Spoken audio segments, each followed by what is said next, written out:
welcome to the Law of Positivism podcast. I'm your host, Shireen, and I'm the creator of Law of Positivism. I'm here to help you on your spiritual and healing journey. I am a certified yoga and meditation teacher, a student of Chinese medicine, a doula, a Reiki practitioner, and a passionate, highly sensitive person. I want to use my knowledge to channel information and messages for you to grow on all levels.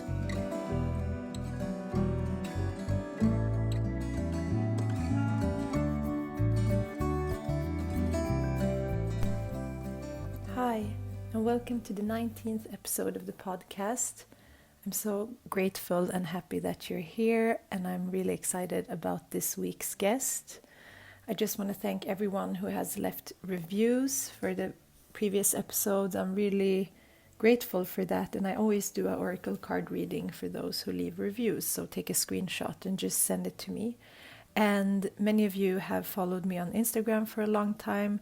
It's at Law of Positivism, and many of you might not know that I also have a Facebook page where I share articles and just insights.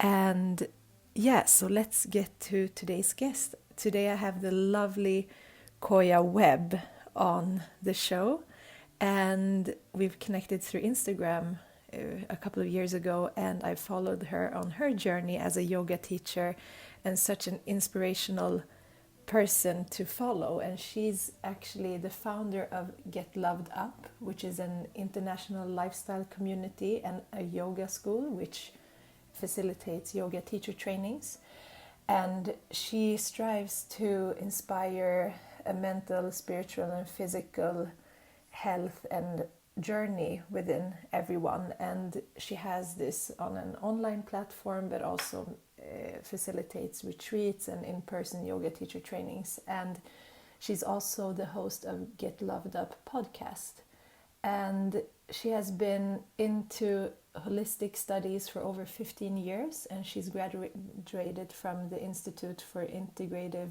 Nutrition, and she's also been a celebrity holistic health coach, and so much. And we talk about yoga and breathing a lot throughout this podcast, and many of you have asked, as I've been posting about the chakras, the different energy centers within our body, how we can balance these different chakras. And I think the best answer is to start having a meditation and yoga practice. It doesn't have to be very intense or complicated, just small steps, a couple of minutes a day to just tune in and start feeling these subtle energies within your body. So I really hope that this episode can inspire you to take your practice a little bit deeper and to understand the importance of breathing and how yoga can be used for healing.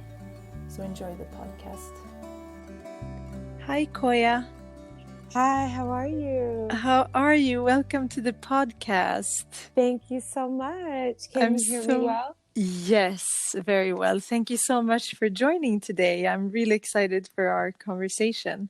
Thank you so much for having me. Me too. So much is happening these days. I know. And I always start the conversation by asking, how do you stay mindful and present? How do I stay mindful and present? Let me just take a breath. That's how I do it. I always just take an inhale and exhale.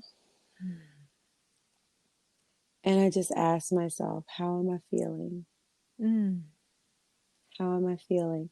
I think it's so easy for us as women and also us as entrepreneurs to just be go, go, go a lot of the time.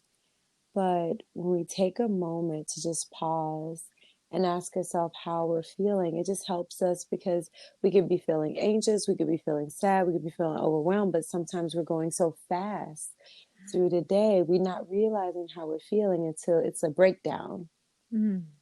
So I just stay mindful by just breathing, asking myself, how I'm feeling. And then also setting intentions with everything that I do, whether it be, how I meditate in the morning or practice yoga or the food that I'm consuming, or, for me, mindfulness is all about just setting intentions for everything that you do, and everything you do having a purpose, even if that purpose is just to have a good time and, just do whatever you want, it's still intentional. Mm. And that just helps me. That's that helps me be more mindful. So beautiful. Thank you for sharing. And I agree, the breathing is really something that can move us back to the body, and it's a key element in yoga. So it's great that you brought that up. I think people forget to breathe, although they're breathing uh, like the automatic breathing, but that can change within a day, like how you feel. So when you come back to the breath, it really gives you like an indication of how everything is and how you can be present. So thank you so much for sharing that. And I'm really excited to have you here. We've been connected on Instagram for a long time now, and I love your account and everything that you do. And I think many listeners here would love to hear like who you are and what you do, and also like how did you start with the whole yoga lifestyle and business and everything that you're doing right now. Mm. How I got started, it's funny because I didn't just start, how I got started was through injury. Mm. And I know a lot of people, are like me, there's an injury or there's a complete shift in lifestyle. And when you have that kind of breakdown, if you will, you Mm. feel like you don't know what to do. When I was running track and field, when I was in college, I had my eyes on the Olympics, and I wanted to go to the Olympics and win a gold medal so that I could make a difference in the world. And when I found out I got a stress fracture, I was like, wait, what? This doesn't make sense. This wasn't part of my vision. This wasn't part of the plan. And my counselor sent me to a yoga class. Mm. And as an athlete, a track and field athlete, I'm like, I am not a yogi. I'm not flexible. This is not me. I was very intimidated. And I didn't feel like I fit in. I didn't feel like I belonged there. And I felt like the one thing that I was good at and the one thing that I loved to do and that really paid my way to college, I was now not able to do. So I felt very sad, and I was in a very dark place of just not wanting to be alive. And Mm. I think sometimes when you put, all of your effort and your energy into a job or a person or anything, and then all of a sudden that thing is taken away from you, there's this feeling of just emptiness and a feeling of loss that you just really don't know what to do or how to be when your beingness just is drastically shifted. And so in that moment, I was trying to be someone that I wasn't and do something that I wasn't used to. And my teacher saw that I was frustrated. So she just came to me and she said, I just want you to breathe with me.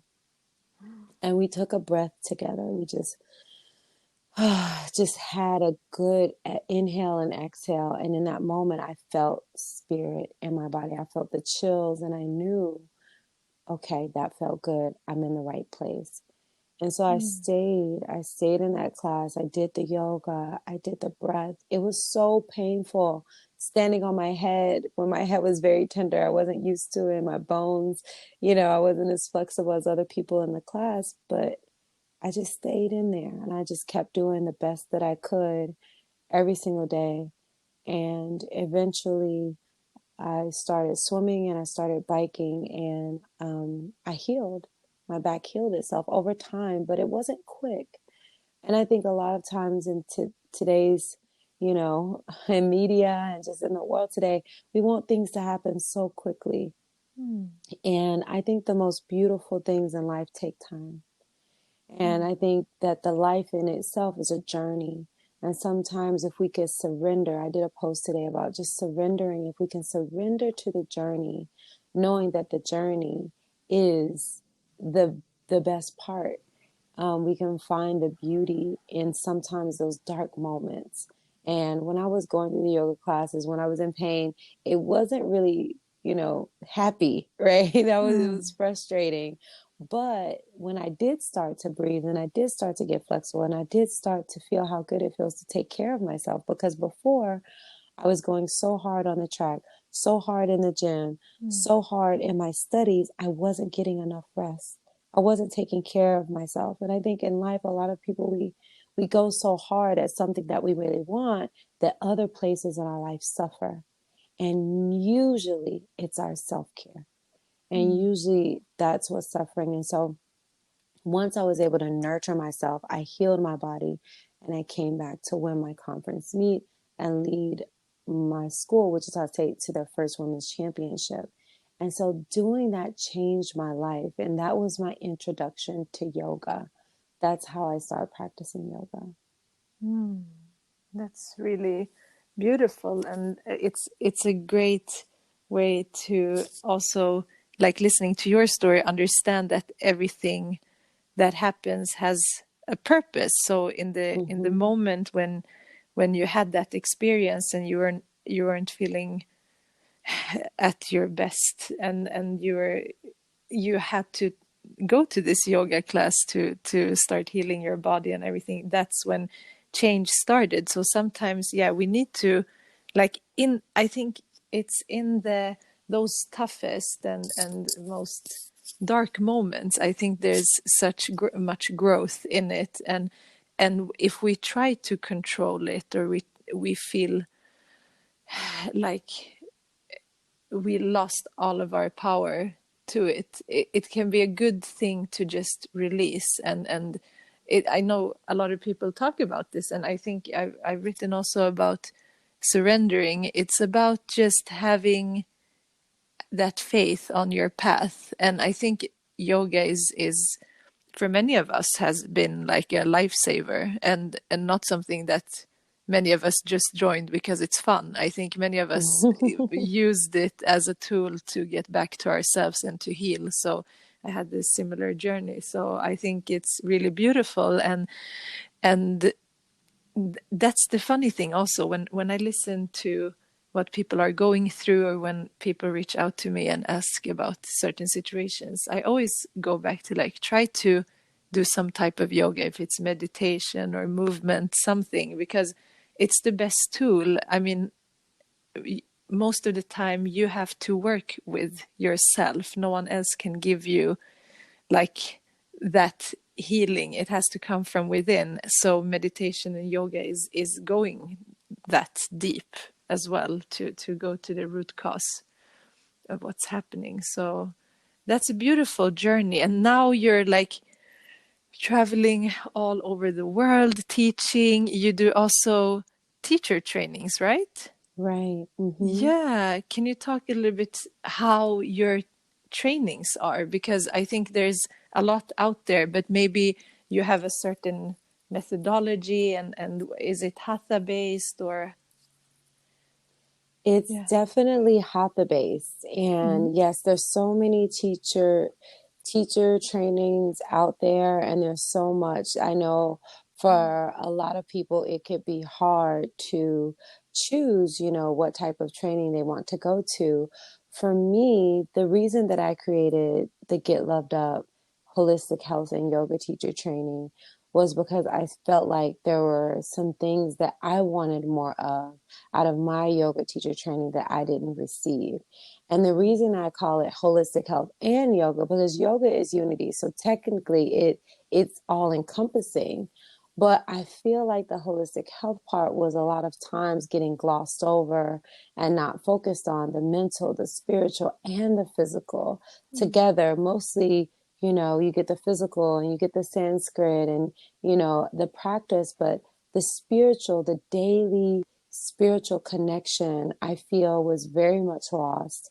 And the mental toughness, the empowerment, the, self-confidence, even that part, it was, more about, standing in your purpose. I think that was being lost versus, standing on your hands, and I really wanted to be able especially as a woman of color, I also didn't see many women of color in the front of Mm. the rooms. I mean, I guess it wasn't that many of us in the rooms either, Mm. but definitely as teachers. And I felt for those reasons, I wanted to create my own yoga teacher training so that I could add holistic health, and also me being a woman of color, just add diversity Mm. to, you know, the platform, and you know, just make sure that I was standing in my power and standing in my truth, and making sure I was representing what I got out of yoga. And for me, yoga is my best friend. Mm. And yoga is what connects me to spirit. Everyone has something different. Some people it's you know, doing a specific religion or ritual, but for me, it was doing the breath work. That first breath that I took with a teacher really connected me with spirit. And that's how I reconnect every day, through my breath work and yoga practice. And so having a connection with spirit, to me, is one of the most profound things we can do in this lifetime, because I do believe we're all spiritual beings having a human experience. And sometimes we can get caught up and a little bit lost in our human experience. And, you know, it's just a choice, you know, it's just how we're navigating this human plane.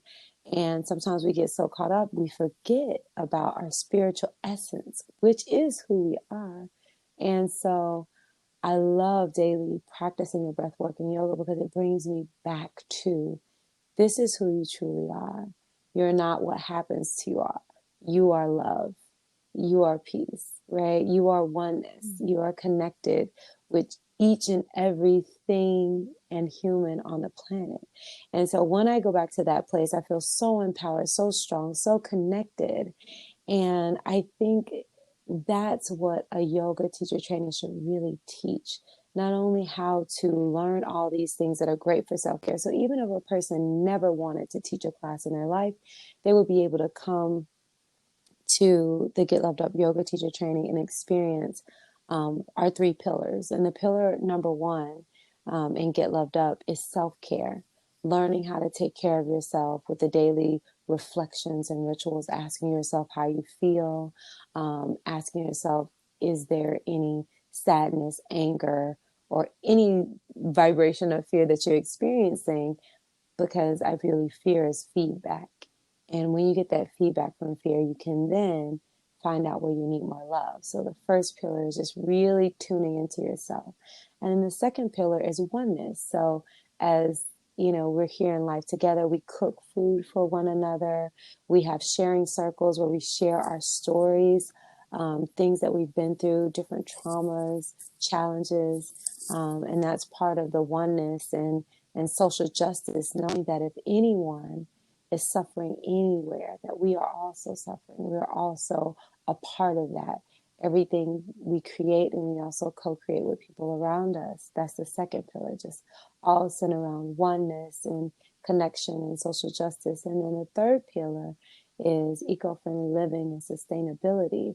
So that is all about how, you know, after we've taken care of ourselves and others, what are we doing collectively to uplift humanity, to uplift Mother Nature, and make sure we're not abusing Mother Nature with our choices that we're making in our human experience. So they're going to get all of that education and experience and practical application on a daily basis with the yoga teacher training with Get Loved Up. And that's what I love about it. It's very holistic, and it's very nurturing, I know, for the students, but even as a teacher, it's very nurturing for me to watch people heal and unfold and transform. Mm. Yeah, that's the best gift you can Yeah. give to someone, and to have that trust given to you to like help and create that space. It's beautiful. And I love the part where you also wanted to make yoga more inclusive and also accessible, and also not so, because I think we can see it in many different societies. I mean, Sweden is not like the US, but there's, because I'm a yoga teacher too, and you can see in some places there is a certain type of people that have access to certain type of yoga classes, because yoga is not always cheap either. It depends on where you go, but then it can become very exclusive. So I think it's really important to like get that diversity to be able to make it accessible for everyone, because I think that's what's beautiful with yoga. It's not tied to, it spreads so wide, and it's not tied to any certain group of people or socioeconomic status or anything like that. It should be like available for everyone, because I think the more people that practice yoga, and the more oneness and unity we create as well. So it's like the best thing that countries could invest in to get some more well-being, and people getting some of that rest and insight in yoga. So I'm really agreeing with everything that you said, and I think your training sounds beautiful, and I think that's a unique angle as well, that the spiritual part is there, and for the people to find their spiritual truth as well. So it's not, because sometimes we want the answers, and we want like a structure that we can go by, but I think also it's great to find your path, and in a teacher training, that's great to get those tools to find that and where we're going. 100%. I think everyone should experience a yoga teacher training at one point in their lives. Yeah, and it is very. When I did my training, it was a lot for my own sake. I wanted to deepen the practice, so it's not so that you don't have to teach if you don't want to, but it's a great opportunity. And when you get immersed, because I don't know how many weeks your training is it 4 weeks? It's 200 hours. Yeah. So it just depends on how much people do. I have it available online as well. So people do some online and some in person. But altogether, it's 200 hours, and then, or you can do 300 hours, or you could do the whole 500 hours at once. And so a lot of people just start off with 200 hours. And so that's 200 hours of just studying yoga philosophy, anatomy, physiology, nutrition. I mean, it's just all of the things that go into the yoga practice. And that's really what you spoke about earlier as well, that it's holistic, because like when you get all those, I'm thinking about nutrition. That's one thing that people don't understand, how much it affects their energy, and we can't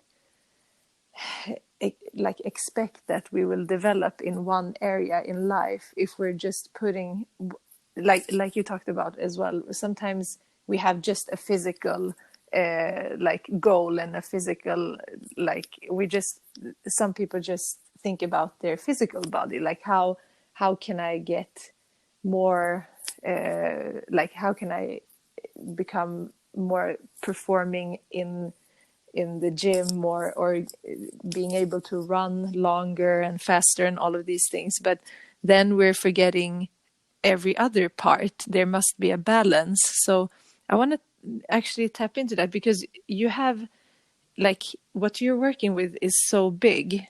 I mean, you have the yoga parts, then you have the herbs, and you have you do the retreats and all of this. And for you, like, how could one live holistically? Like, how is, what factors and elements have to be there to live a more holistic life, do you think? I think that in order to live a holistic life, a person has to be really willing to ask themselves the hard questions. And that's where the reflections come in. Like, you really want to be able to look at your life and say, how am I feeling? Why am I sad? Where is this stemming from? why do I have the limiting beliefs that I have? And so I kind of go over that in my book, Let Your Fears Make You Fierce, because we Mm. all have fears.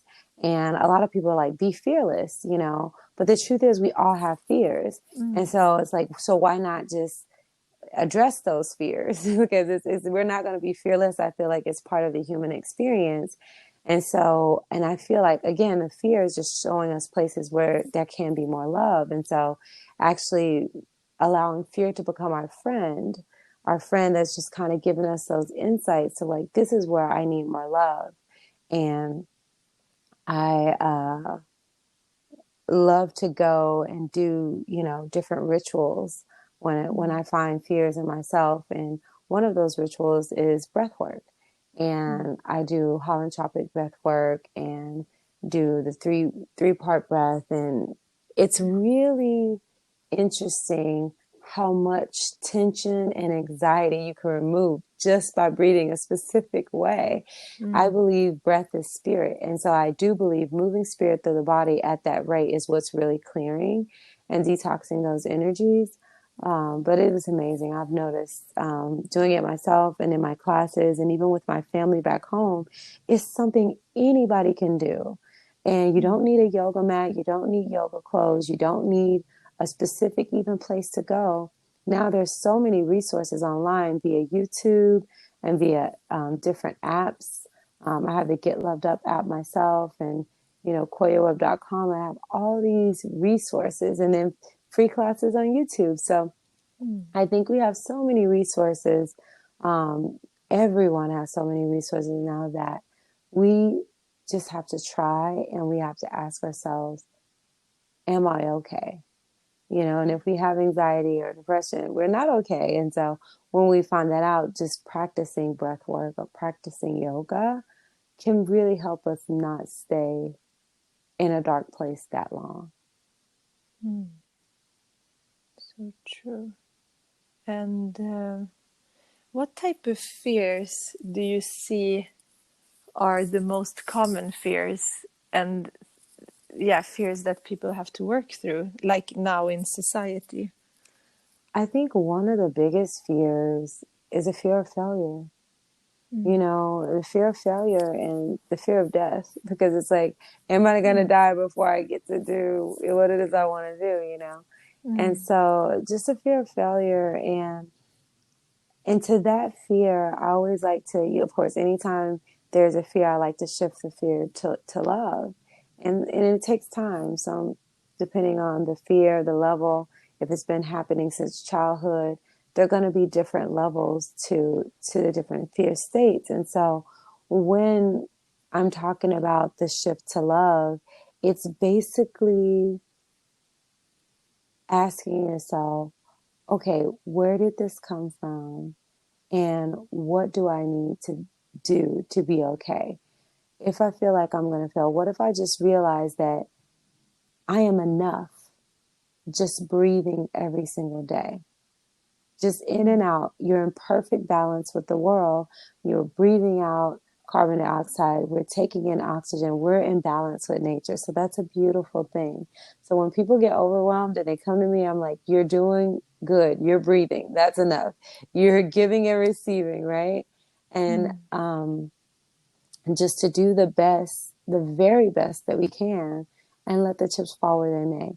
And that's what I have to tell myself, because I can get into a lot of, you know, situations because I'm moving so fast from one project to the next, and things can be overlooked, feelings can be hurt, things can be said. And when I find myself in a hurt place or a sad place, I just ask myself, what do you need to communicate? Mm. You know, and so really just asking yourself questions. What do I need to communicate? What does my friend need to communicate? What am I wanting?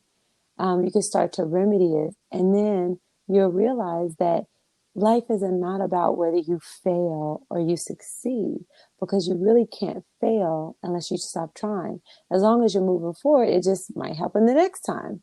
So it's Mm. all about perspective. And but I think that one of the biggest ones is a fear of failure. And um, with that one, I think the key is to really ask yourself the question, am I done with this? Should I keep going?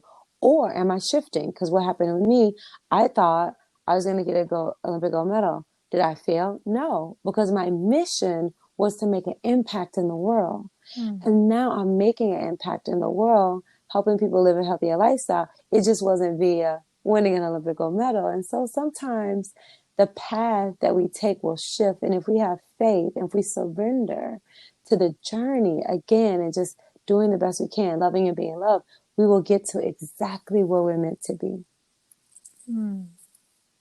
Yeah, I totally agree with that. And I think the breathing part is really important again. And in yoga, it's one of the limbs of the eightfolded path, pranayama. And I would like for you to explain what pranayama is and why it was invented by the great sages. Like, that's breathing. But what are we doing actually from the yogic philosophy? I think when you're breathing, you're moving spirit through the body. And when you're connected to your breath, you're connected to your spirit. And when you're connected to your spirit, you can move in alignment with love. When you're not connected to your spirit, we're moving in alignment of fear, disconnection, resentment, judgment, feeling, insecurities, like all these other things that are totally normal. But I think they're normal so we can realize, okay, this is where we are. How do I get back to love? Like, how do I get back on that really nice road, connecting with everyone? And so as we start to realize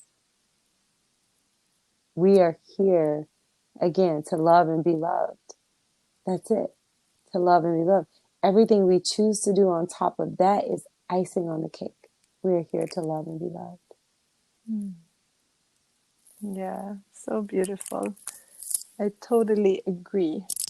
And how have you worked with these different herbs for healing? Because I know you have the herbs that are great for different things. Can you talk about the background and how it's helped you?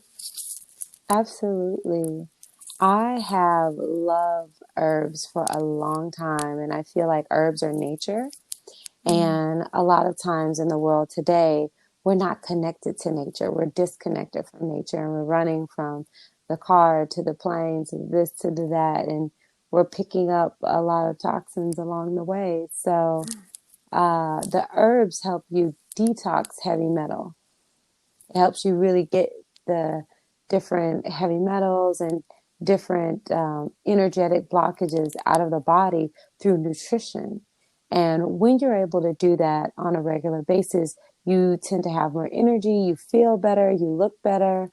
There's a lot of minerals in the sea, but some of the sea is contaminated. So making sure you have a really amazing plant source is really, really important. And also, a lot of the things are causing us so much damage. I have a friend who lives in the complex, and the people are taking things down from their balcony. I was like, wow, that's so much waste.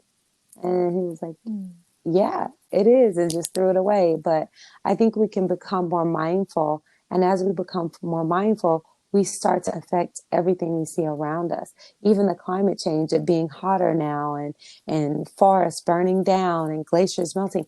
It's all because of how we're treating Mother Nature. And if we start consuming more mindfully, like a plant-based diet, and it doesn't have to be perfect. You don't have to be necessarily a perfect vegan, but you can do the best you can and start to learn and start to educate yourself, because once you do, the world becomes a more beautiful place. Yeah, and it comes down to being present and mindful in everything that we do. So when we are aware, because I think many of us have also lived unaware of things, and then there is a shift within us when we become conscious, and sometimes it happens. It happens when it has to happen, and then we need to like face it. And I had a talk with a dear friend of mine on the podcast, Anne, and she talked about uh, like eco anxiety, for example. Like when we start becoming aware, things can become very tough to like, it's almost like everything becomes so heavy because we realize how things are not right in the world. And I remember having that when I was studying in LA. This was many years ago, 10 years ago. And I just, it was a very big contrast also for me to come from a small city here in Sweden. It's like forest everywhere and it's different. And then to a big country and a big city like that, it becomes very like, a big contrast. Also a lot of learning, and then a lot of like awakenings as well, to see like how we can and cannot live.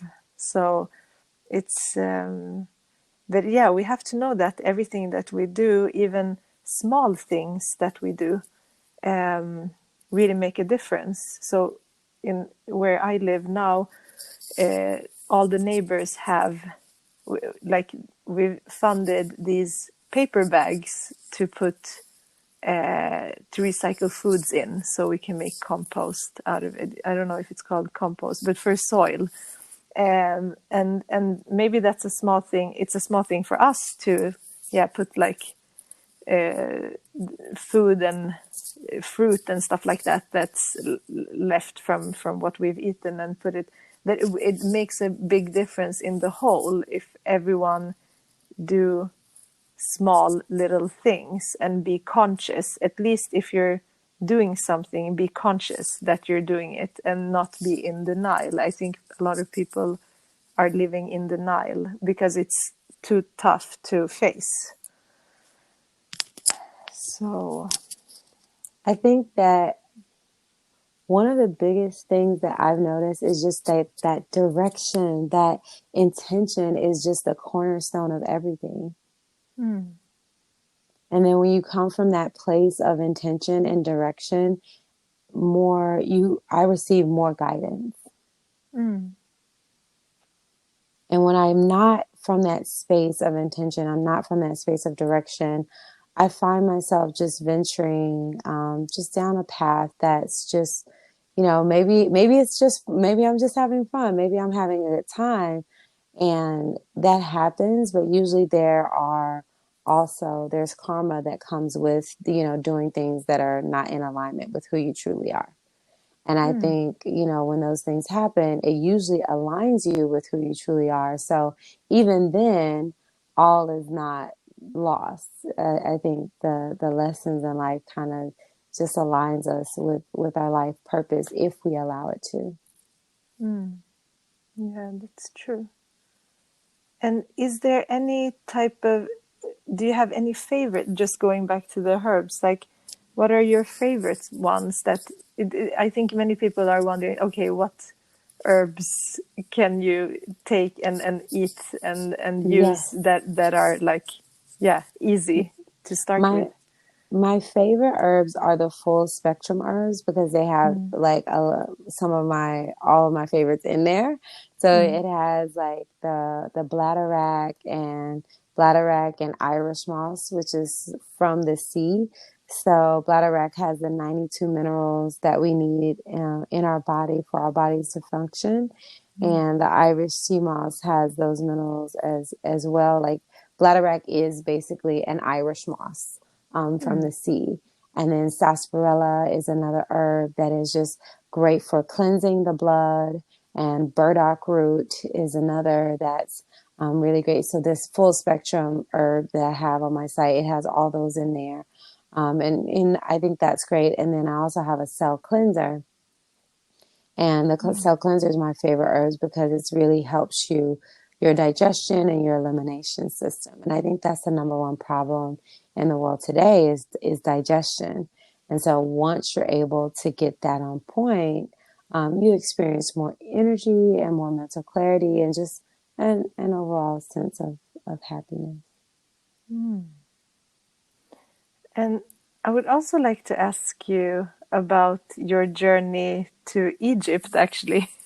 Mm. Yeah, that would be really, because it's a place that I would love to go.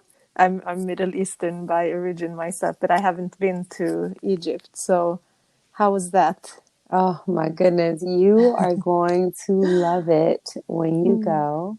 Egypt has been my most impactful and powerful trip so far. You know, scientifically, it's proven to be the place where all of life originated. And you can Mm. feel that power, the power of Africa, the power of the Mm. motherland coursing through your veins, and being that close to the equator. It's just so dense. And me being sensitive and empathetic and very sensitive to energy, like the Mm. downloads that I was getting at the pyramids and being on the land of my ancestors, it was just profoundly Mm. powerful. Floating on the Red Sea, being held by the water. I've never felt that before. And I mean, I Mm. was brought to tears so many times because the feeling, the connection, and just the divine downloads that were happening on a regular basis were so strong, powerful, and potent. And I'm just so grateful. And I'm actually going back for New Year's, so keep an eye out. Mm. Well, we're still solidifying the dates, but I'm looking at around New Year's to go and just begin the new year, where we all began in Egypt. So I'm really excited about that. That's so amazing. And it's, yeah, the pyramids are really like this big mysterium, and just what is one experience that really impacted you? I'm sure there were many. So with the pyramids specifically, just touching the pyramids and feeling a connection to the people that actually built them, and just hearing voices, and I remember Mm. at sunrise, I did a sunrise yoga flow, and once I came Mm. out of a back bend, this wave of emotion just hit me, and I felt these chills all over my body, and it was just an amazing sense of protection, and I felt like I was just really connected to nature. I felt one with nature, and I felt like I was feeling what nature feels like, just a part, just a oneness and a connection to all that was and all that is. And that was like one of my most impactful experiences, in addition to floating on the Red Sea. And then my third favorite Mm. was actually quadding across the Sahara Desert. That, and going to this Bedouin dinner and having this the most delicious meal I had when I was there, prepared by this Mm. family, living out in the desert. That was the most amazing three, I guess, instances. And then just connecting with the people that came with me. I think that's one of the most, the sweetest moments that happen. Every single day we do yoga together. Every single day we have a sharing circle, and we have, different rituals and reflections we do every day. And just really sharing this experience together and allowing these emotions, these things to come up. And we also went through my book together, Let Your Fears Make You Fierce. We went through a chapter a day. So sharing our limiting beliefs, sharing our favorite playlists, sharing our goals and our mission, sharing our fears. Like those things were very sweet and very special to be experiencing, in addition to exploring the culture of Egypt.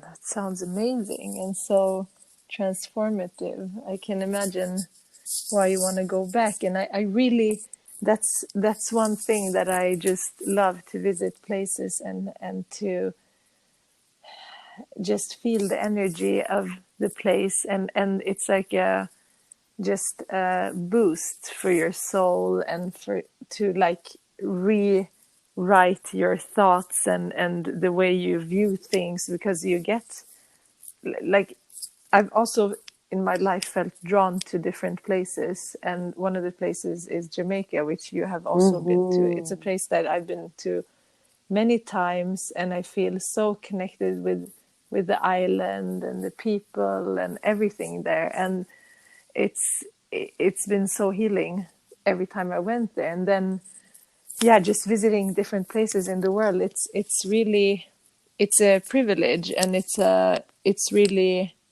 opening up the, like, our own limited world, that like how we live, we think that everyone lives like that, and then we get perspective, and that can be very humbling. And we see that everyone just feels the same. I mean, everyone can feel and have emotions the same way, no matter where we are, how we live. Like, that's how we are connected. It's through our sense of feeling and being. So it doesn't matter in what shape or color or gender, nothing of that matters. Because I've also done, once I did a past life regression, Mm. and I don't know if you've done that, but it was really powerful. I actually, it just took me to Africa, and I was an older man in like a nomad type of society, and I was feeling the same way as I do now. It was, I can't explain it, but I was like the same essence, but in another body. So it was really, that was the first time I even, it was many years ago now, but the first time I realized that it's not just me having these feelings. Everyone is having all spectrum of feelings, and yeah, everything from fears to shame to love, yeah, everything, anger, happiness. So it's beautiful that you have the opportunity to visit different places. Absolutely. And Jamaica is one of my favorite places too. It's definitely in the top five. And I love the culture of Jamaica. Everything's Irish and, Mm, the Bob yes. Marley vibes and just really just the Mm, Rastafarian type of foods and just the way of being yes. and the connections. That is a place me and my mother, we just love to go and just Mm, experience the people, the culture, and the land. It is very much a yeah. beautiful. The waterfalls is, oh, I could go on and Yeah. on, but I it's love just, it.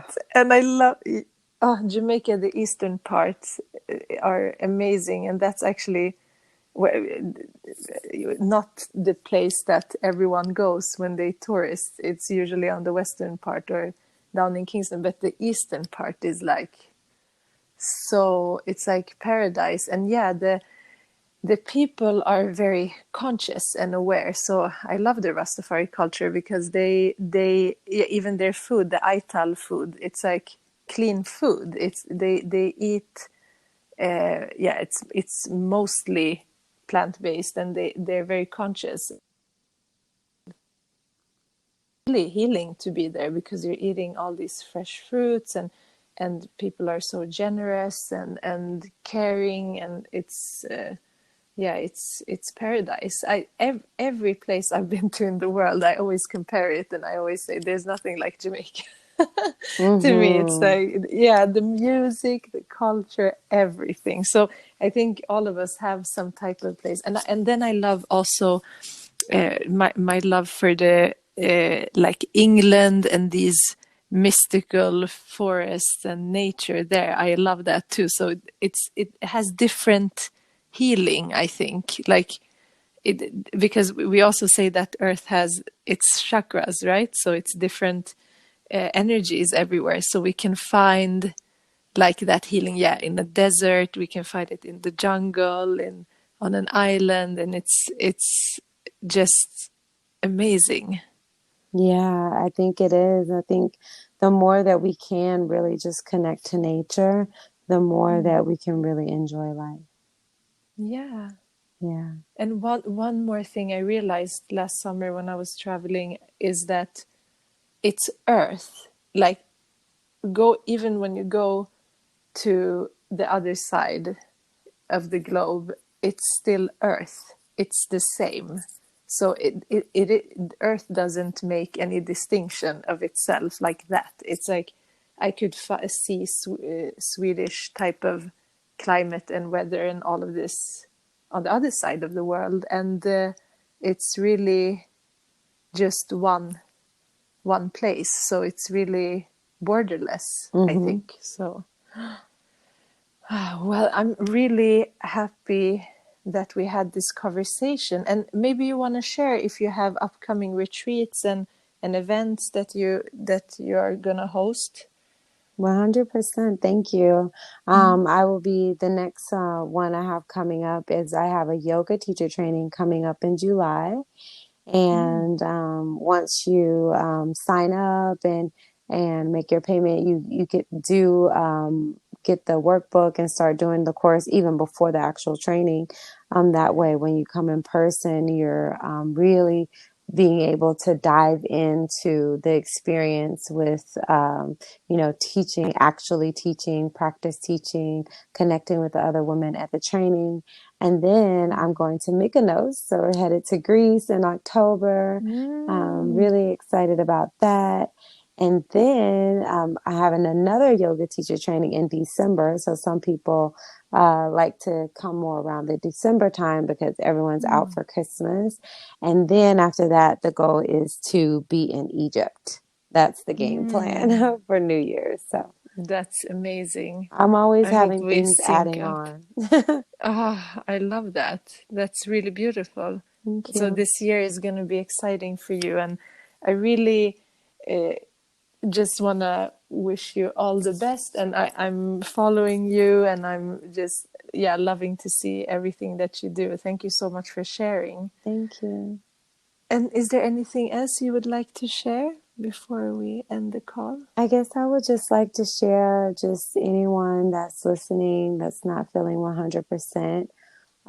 Just remember that, the darkness doesn't last forever.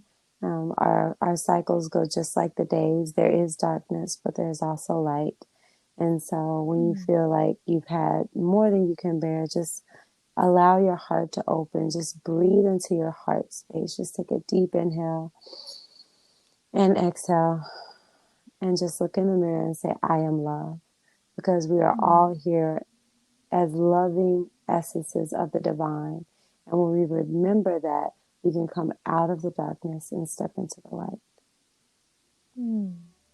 Thank you so much for your love and your wisdom. I really appreciate you. And thank you so much. Sending you so much energy and love back. Thank you so much. Thank you so much. I'll talk to you soon. Yes. Thank you so much for listening. I hope this was as inspirational for you as it was for me. I really love talking about yoga, and I could do it on every episode. And I'm so grateful for Koya's insights and wisdom. She's a true teacher. So if you would love to connect with her or to join any retreat or any teacher training, you can find the links in the show notes. So let's close the episode with one deep inhale in through the nose and exhale through the mouth. And namaste.